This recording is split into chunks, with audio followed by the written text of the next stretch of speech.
సరస్వతి పుష్కరాలకు తొలి రోజున సీఎం రేవంత్ రెడ్డి హాజరవుతారని మంత్రి శ్రీధర్ బాబు తెలిపారు.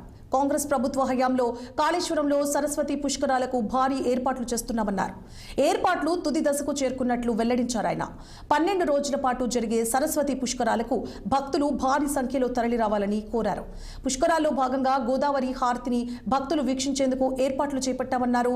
గోదావరి హారతి కోసం కాశీ నుంచి ప్రత్యేకంగా బ్రాహ్మణులను ఆహ్వానించినట్లు మంత్రి తెలిపారు.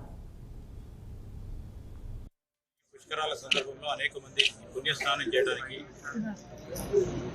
వేలాది మంది భక్తులు ఇక్కడికి రావడం జరుగుతుంది. కనుక అన్ని తీర్లే సౌకర్యాలు కలిగేయాలని ఉద్దేశంతోనే రాష్ట్ర ప్రభుత్వం మొదటి నుంచి కూడా మరి తగు విధమైన చర్యలు తీసుకుంటూ 35 కోట్ల రూపాయల నిధులతో ఈ పుష్కరాలు ఇక్కడ గొప్పగా జరగాలని ముఖ్యమంత్రి గారు మరి దేవాదాయ శాఖ మంత్రి గారు కాళేశ్వరంలో జరుగుతున్న ఈ పుష్కరాలకు సంబంధించి నిధులు కేటాయింపు చేయడం వేగవంతంగా పనులన్నింటినీ పూర్తి చేస్తూ ముందుకు నడుస్తూ ఉన్న తరుణం లేనంత వరకు మానవ ప్రయత్నంలో ప్రభుత్వ ప్రయత్నంలో ఎక్కడ కూడా లోపల లేకుండా అన్ని చర్యలు తీసుకోవాలి, అన్ని జాగ్రత్తలు తీసుకోవాలనే సంకల్పంతో ముందుకు పోతాం. విశేషం ఏంటంటే మొట్టమొదటిసారి మన రాష్ట్రంలో ఈ పుష్కరాల సందర్భంలో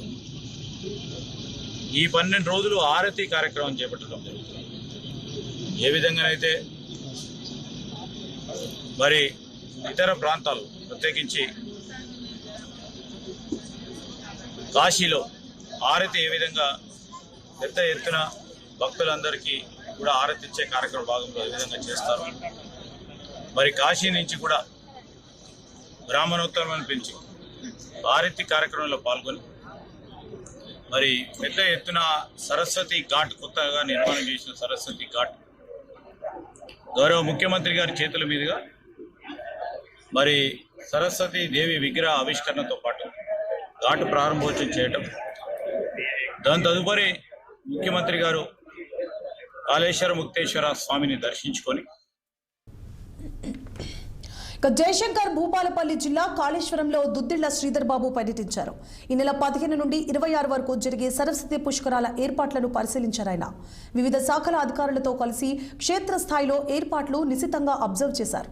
జ్ఞాన సరస్వతి ఘాట్, త్రివేణి సంగమం వద్ద నీటి ప్రవాహం, హారతి ప్లాట్ఫామ్లు, కళ్యాణకట్ట, టెంట్ సిటీ, జ్ఞానదీపం, మరుగుదొడ్లు నిర్మాణ పనులతో పాటు సీఎం రాక కోసం హెలీప్యాడ్ను పరిశీలించారు. ఇక అనంతరం వివిధ శాఖల అధికారులతో సమీక్ష సమావేశం నిర్వహించి పలు సూచనలు చేశారు. 13వ తేదీ లోపల పనులు అన్ని పూర్తి చేయాలని అధికారులు, గుత్తేదారులకు కీలక సూచనలు చేశారు మంత్రి శ్రీధర్ బాబు.